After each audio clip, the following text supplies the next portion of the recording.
마태복음 13장 10절에서 17절 함께 봉독합니다. 13장 10절. 제자들이 예수께 나와 이르되 어찌하여 그들에게 비유로 말씀하시니까? 대답하여 이르시되 천국의 비밀을 아는 것이 너희에게는 허락되었으나 그들에게는 아니 되었나니 무릇 있는 자는 받아 넉넉하게 되되 없는 자는 그 있는 것도 빼앗기리라. 그러므로 내가 그들에게 비유로 말하는 것은 그들이 보아도 보지 못하며 들어도 듣지 못하며 깨닫지 못함이니라. 이사야의 예언이 그들에게 이루어졌으니 일러스되 너희가 듣기는 들어도 깨닫지 못할 것이요 보기는 보아도 알지 못하리라.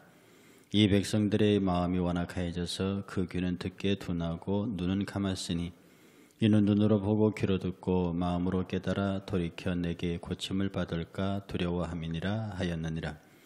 그러나 너희 눈은 봄으로 너희 귀는 들음으로 복이 있도다.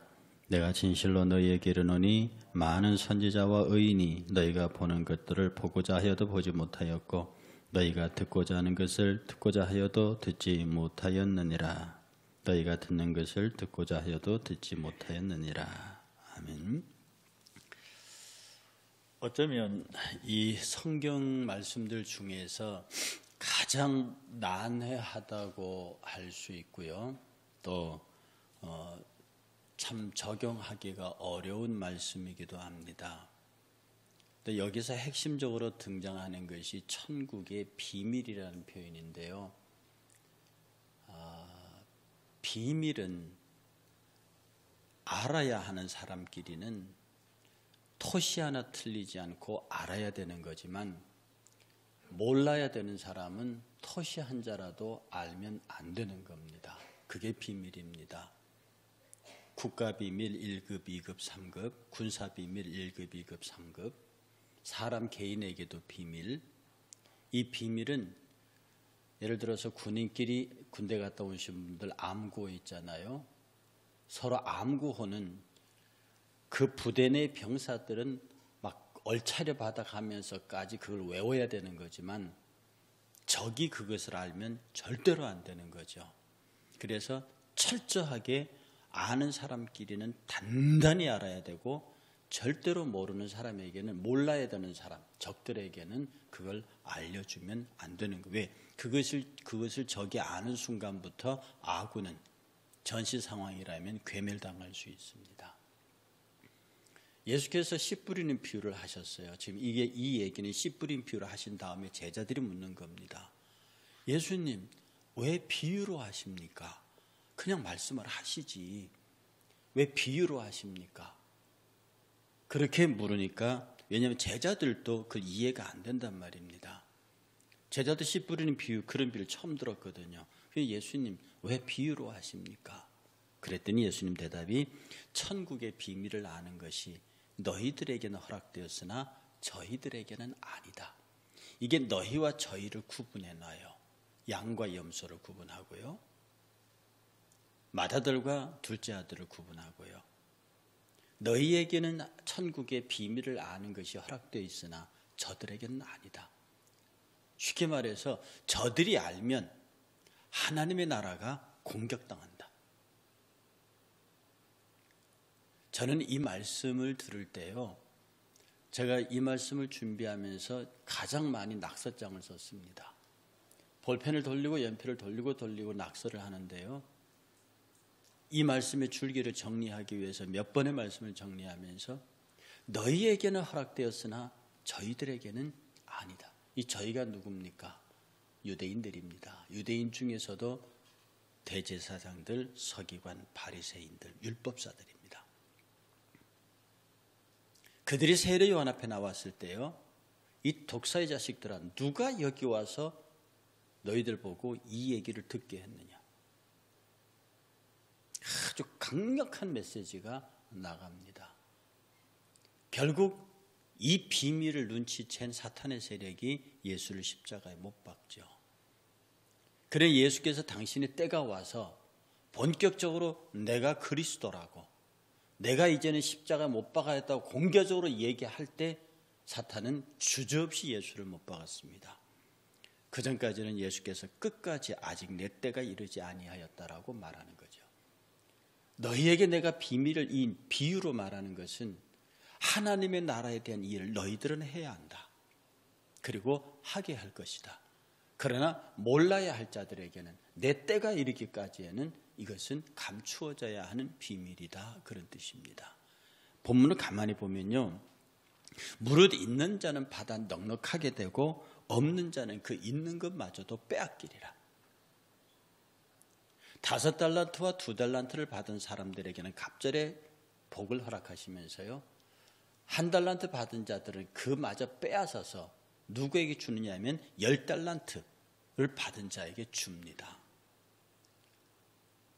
기독교 신앙의 원리는 자칫 이걸 잘못 이해하면 기독교가 악덕 자본주의를 지원하는 것처럼 그렇게 들리지만 그건 아닙니다.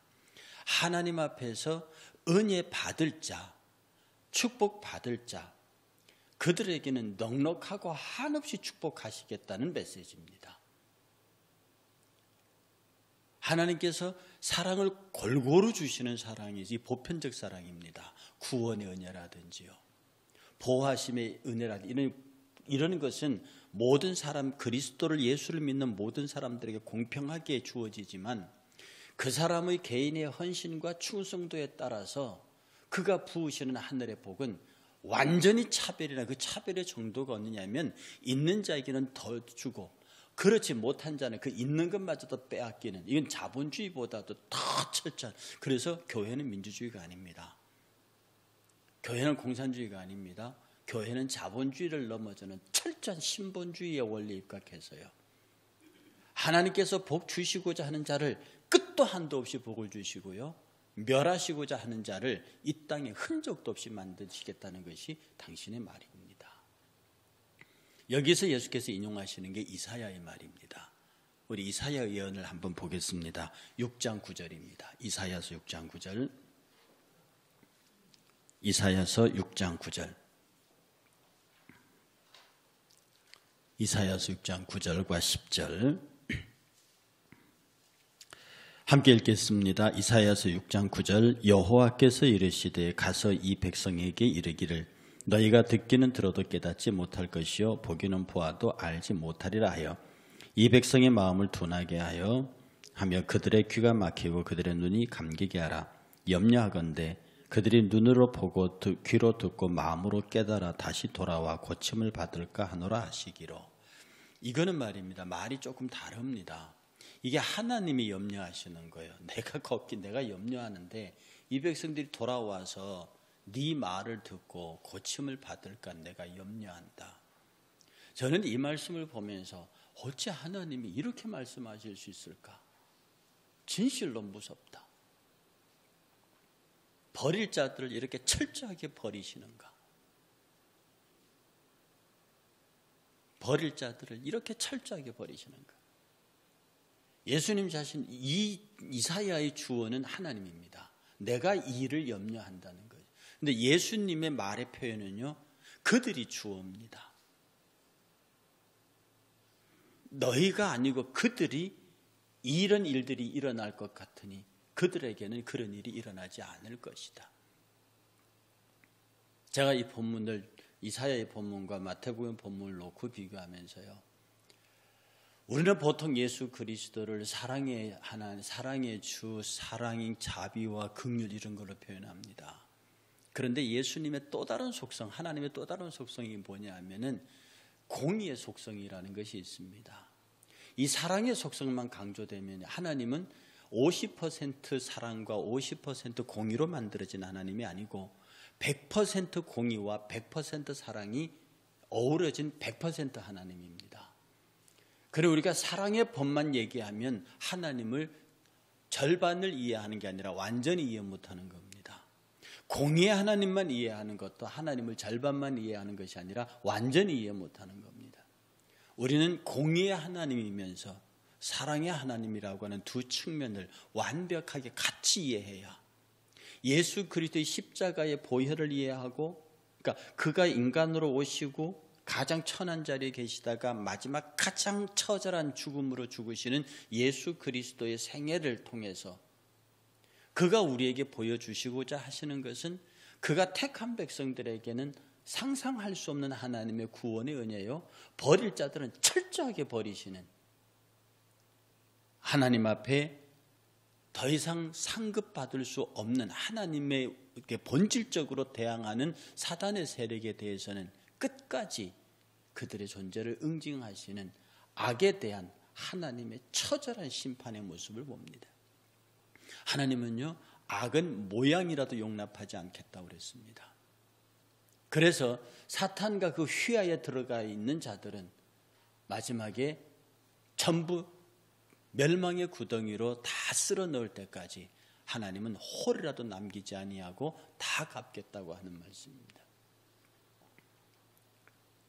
예수께서는요, 끝까지 이 비밀이 알려져서 교회와 주의 백성들이 공격당하는 것을 허락하지 않겠다는 뜻입니다. 이렇게 놓고 보면 세상이 그렇게 많이 복음을 듣고도 여러분 가운데서도 그렇게 예수에 관한 전도를 받은데도 꼼짝도 안 하는 사람들이 있습니다. 우리가 분명히 믿기는 어떤 사람을 전도의 대상으로 그 눈물로 기도하고 하면 반드시 그 기도에 응답하십니다. 여러분 잘 생각하셔야 돼요. 여러분이 마음에 놓고 그의 생명의 구원을 위해서 기도하는 사람은요, 하나님께서는 여러분에게 그렇게 기도할 수 있는 마음을 주셨다 하는 뜻이고, 그 주신 마음에 대한 책임은 하나님이 주십니다. 그러니 언젠가는 반드시 그는 구원의 길로 가게 되어 있습니다. 왜냐하면 그 기도의 마음을 하나님이 주신 것이니까요. 그래서 성모니카에게 말했던 암브로시우스, 그 성모니카가 아들 어거스틴을 위해서 눈물로 기도할 때 눈물의 아들은 눈물의 자식을 실패하지 않습니다 라고 했던 그 말이 뭐냐면, 하나님께서 그에게 기도할 수 있는 마음을 주신 것은 비밀을 아는 부류에 넣겠다고 하는 하나님의 뜻입니다. 그러니 왜 그 사람의 영혼을 위해서 기도하지 않는 것이 죄냐 하면, 예수 내가 정진국이라는 사람이 있는데 하나님이 저 사람을 해서 예수 안 믿는데 계속 기도하게 만듭니다. 뭐냐? 네 기도를 통해서 그를 데려오라는 말이거든요. 그래 내가 살아생전에 그 기도가 응답되지 않더라도 그를 위해서 끝없이 기도함으로 그 영혼에 대한 내 책임을 다하고 그 열매를 거두시는 하나님입니다.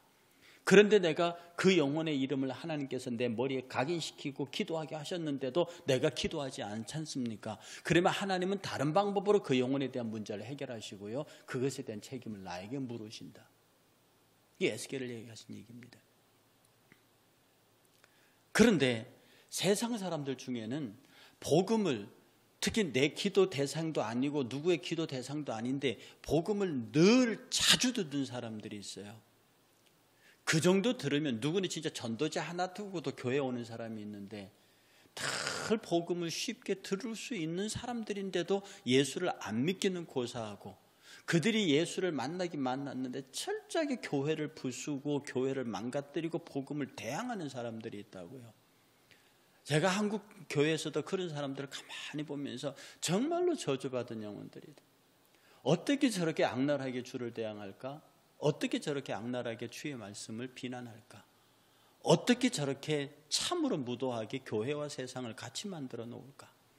그 일에 앞장서고 있는 사람들을 보면 너무너무 속상하면서 이 본문이, 저들에게 눈을 막으시는 하나님, 저들 스스로 눈을 막는, 들어도 듣지 못하고 보아도 보지 못하고 깨닫지 못하는 그들 스스로, 또 그들을 그렇게 못하게 하시는 하나님. 주어가 바뀌어도 내용은 똑같다. 인간의 완악한 성품이, 죄된 성품이 끝까지 하나님을 대항하는구나. 그러니 어쩌면 여러분의 기도 가운데 지금은 예수를 믿지 않고 지금은 하나님을 모르고 있고 지금은 어쩌면 하나님을 대항하고 있지만 여러분 가운데 눈물의 기도 제목으로 있는 사람은 단언컨대 약속컨대 주의 말씀은 그는 내가 그 영혼을 책임지겠다 하십니다. 왜? 그렇게 하라고 내게 기도의 제목으로 주신 거니까. 여러분이 눈물로 기도한다는 뜻은 하나님이 주신 기도 제목이란 뜻입니다. 그러니 여러분이 포기하지 말고 그 영혼에게도 이 하늘의 비밀을 주사 우리 교회 일원이 되게 하시라고 기도하는 반면에, 그것을 알면서도 끝까지 하나님을 대항, 이제는 그것을 알았기 때문에, 기독교의 비밀을 알았기 때문에 마치 적군이 우리 아군의 암호를 안 것처럼 해서 그 암고를 이유로 교회를 치고 들어오는 모양으로 교회를 부수고 있는 세력들. 그런데 놀라운 사실은요, 예수님께서 사람들에게 하늘의 비밀, 내가 곧 하늘이라고, 내가 곧 그리스도라고, 내가 곧 십자가에 못 박힐 것이라고 이제는 때가 되었다고 오픈하는 순간에 바로 그들이 멸망의 날이었습니다. 사탄이 이제는 끝났다라고 하는 순간에 예수를 십자가에 못 박았다고요? 그런데 3일 뒤에 예수께서 부활하셨습니다. 사탄은 만약에 예수의 부활 사실을 알았다고 하면 죽었다 깨어나도 예수를 십자가에 못 박지 않죠. 왜? 부활이 뭔데요? 자기가 죽는 겁니다. 사망의 권세가 마귀의 권세잖아요. 죽음의 권세가 마귀의 권세잖아요. 부활의 권세와 생명의 권세는 주님의 권세라고요. 그런데 죽음에서 사자가 일어나 버리면 이게 뭘 얘기하는 겁니까? 마귀의 권세가 깨지는 거예요. 그리고 부활절 찬양에 사망의 권세 깨신 하나님, 예수님이라고 얘기했단 말이에요. 사망의 권세가 깨지는 거예요. 만약에 마귀가 예수께서 진짜 부활하시는 것을 알았다면 철저하게 예수께서, 성령께서 마귀의 눈을 가리신 거예요.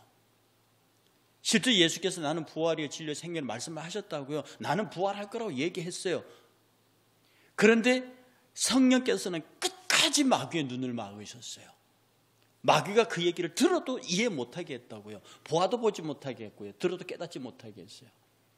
그가 부활하는 게 무슨 말인지를 몰랐습니다. 감히 자기의 권세의 밑바닥에 사망의 권세가 깨질 것이라고는 상상을 못하는 거죠. 밤눈 오던 고양입니다. 이제 예수께서 마지막 날에 천국을 선포하시고 당신이 부활을 선포하시고 심지어 베드로에게도 네 칼을 거두라. 그러면 어떻게 하나님의 뜻이 이루어지겠느냐라고까지 얘기한 그 막판에 예수께서 십자가에서 다 이루었다 하실 때 그때 마귀가 깨달았을 겁니다. 그때 마귀가 아차 했을 겁니다. 그리고 정확히 3일 뒤에 예수는 마귀의 머리를 밟아버렸습니다. 너의 후손은 여자의 후손의 발꿈치를 상하게 할 것이요, 너의 후손은 예수를 십자가에 못 박을 것이요, 그러나 그 여자의 후손은 너의 머리를 밟을 것이니라. 너의 메시아는 사탄의 머리를 밟아서 사망의 권세 곧 그의 생명을 끝장낼 것이다. 창세기 3장 15절의 말씀이 예수의 부활에서 정확히 이루어지는 사건입니다. 성령께서는 철저하게 사탄의 권세에 사탄의 지혜를 막으셨습니다. 예수 십자가의 비밀을 알지 못하도록. 그러니 오늘 이 비밀을 알고 있는 저와 여러분들은 여러분의 머릿속에 주의 성령으로 주신 기도의 제목들, 특별히 여러분이 사랑하는 사람들을 향한 기도는 멈추시면 안 됩니다. 왜냐하면 그들에게 비밀을 알게 하고 그들로 하여금 우리 품으로 끌어들여서 하늘나라 백성으로 삼으라는 성령의 지극한 지상명령입니다. 네가 이 땅에서 살면서 하나님의 영광, 나의 영광을 위해서 삶과 더불어서 그도 나의 영광의 도구가 되게 하라.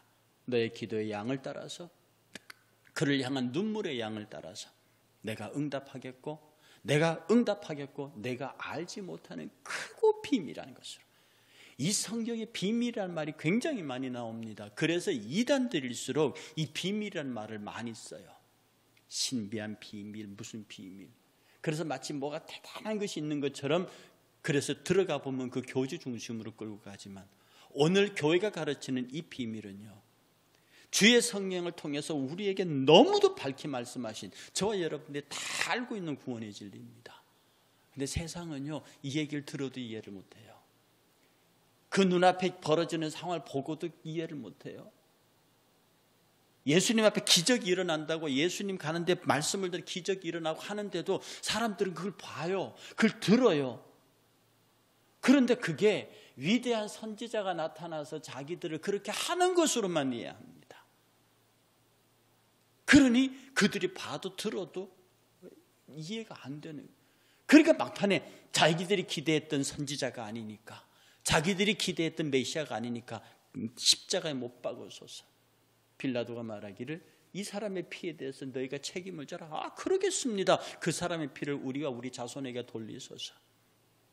그 말 한마디 때문에 AD 70년에 로마 디도 장군에 의해서 예루살렘이 완전히 박살이 나고 성전이 돌 위에 돌 하나가 남지 않게 되고 이스라엘 백성들이 2000년 동안 나라가 없는 홀로코스트의 죽임을 당하는 가장 비참한 2000년의 생애를 삽니다. 그 피를 우리와 우리의 자손에게 돌리소서. 그들은 몰랐습니다. 그 신비의 현장, 그 비밀 자체인 예수 그리스도와 그 메시아가 행하는 일련의 과정을 보고서도 몰랐어요. 여러분, 막 기적이 일어나고 하면 교회가 확 성장할 것 같지요? 아닙니다. 일시적으로 사람이 모일 수는 있지만, 왜? 신비한 현상이니까. 예수님만큼 기적을 일으킬 수 있나요? 바울만큼 기적을 일으킬 수 있나요? 바울이 그렇게 휩쓸고 다녔던 소아시아 7교회의 성지순례 가보십시오. 제가 여러분을 그곳으로 데리고 가고 싶지 않다고 할 정도로 눈물 나는 장소입니다. 아무것도 없습니다. 그냥 하얀 돌들만 있습니다. 그때 여기에 그 화려한 바울의 선교지였다고 하는 그 땅이 다 지금 모슬림 땅이 되어 있습니다. 그러므로 우리가 비밀을 알았어요. 여러분이 말씀을 듣고 울 줄 압니다. 말씀을 듣고 감사할 줄 압니다. 말씀을 듣고 그것을 적용하려고 몸부림칩니다. 복 있는 사람들입니다. 여러분들은 너희에 들어와 있는 사람이고 우리는 양의 무리에 들어와 있는 사람입니다. 그러나 우리가 눈을 들어 바깥을 보게 되면 들어도 듣지 못하고 깨닫지 못하고 이해하지 못하는 그런 사람들이, 복음의 껍데기만 알고 있는, 암구호의 모양만 알고 있는 자들이 교회 안팎에서 교회를 너무 고통스럽게 합니다. 하나님 그것을 차곡차곡 계산하고 계신다는 거예요. 하나님은 1.1핵이라도 변하지 않으시고 홀이라도 갚지 않으시면 그의 나라의 입성 문제가 해결되지 않습니다. 아니, 저와 여러분들이 이 말씀 앞에 서서요, 이 말씀을 어렵다 하시면 이게 소위 논리적으로 풀면 풀려지지 않는 말씀입니다. 이 말씀을요, 하나님은 철저한 편의 논리를 갖고 있습니다. 예수님 분명히 얘기했어요. 나와 함께 모이지 않는 자는 나를 해치는 자니라. 사람에게 너는 선하고 악함을 묻지 않으셨습니다. 너는 못된 놈이 나쁜 놈이고 너는 착한 놈이고 주님은 그렇게 따지지 않으셨어요. 주님은 단 한 번도 너는 좋은 사람 나쁜 사람 그러지 않으셨습니다. 돌을 들고 서 있는 사람들은 내쫓으셔도 가늠하다 현장에 잡힌 사람은 정죄하지 않으신다고 그랬어요. 주님은 인간의 도덕과 윤리적인 기준으로 자기 편을 가르지 않습니다. 누구든지 내게로 오라. 누구든지 수고하고 무거운 짐진 자들, 죄 많은 자들은 내게 오라. 내가 너희와 함께 하겠다. 나와 함께 그렇게 모이는 자는 나와 함께 있는 사람이고, 나와 함께 모이지 않는 자는 나를 해치는 자다. 그렇게 예수 그리스도 앞에 인간의 선악 행위에 관계없이 예수의 이름을 듣고 그 앞에 와서 그 비밀의 이론이 되기를 원하는 자들에게는 곧 길과 진리와 생명이 되시되, 그렇게 자기 잘났다고 자기 길로 가는, 자기의 말을, 예수의 말을 듣고도 이해하지 못하는 그들에게 내릴 형벌은 그들이 받을 것까지 다 거두어서 있는 자들에게 주고, 그 없는 그들에게는 그나마 있는 것들을 빼앗아서 슬피우는 데 이를 갈미 있을 것이라 하는 것. 우리가 오늘 이 아침에 두렵고 떨리는 마음으로 이 말씀을 받으면서요, 더욱더 하나님 예수 앞으로 모이는 사람들, 내가 이 비밀을 알았기 때문에 더 감사하고 더 기도하고 더 눈물로 살고, 그리고 저 바깥 사람들이 기독교 비밀을 어설프게 알아서 기독교를 박해하고 기독교를 해롭게 하는 것에 관하여 주께 신원하면서 주의 날의 때가 빨리 오기를 바라고, 우리 모두가 다 양의 무리에서, 너희의 무리에 속해서 주님 편에 서서 주님과 더불어 이 세상을 정말로 우리를 위로하시고 보호하시는 하나님 인도하심 가운데 있는 영적 이스라엘의 삶을 사시기를 주의 이름으로 축복합니다.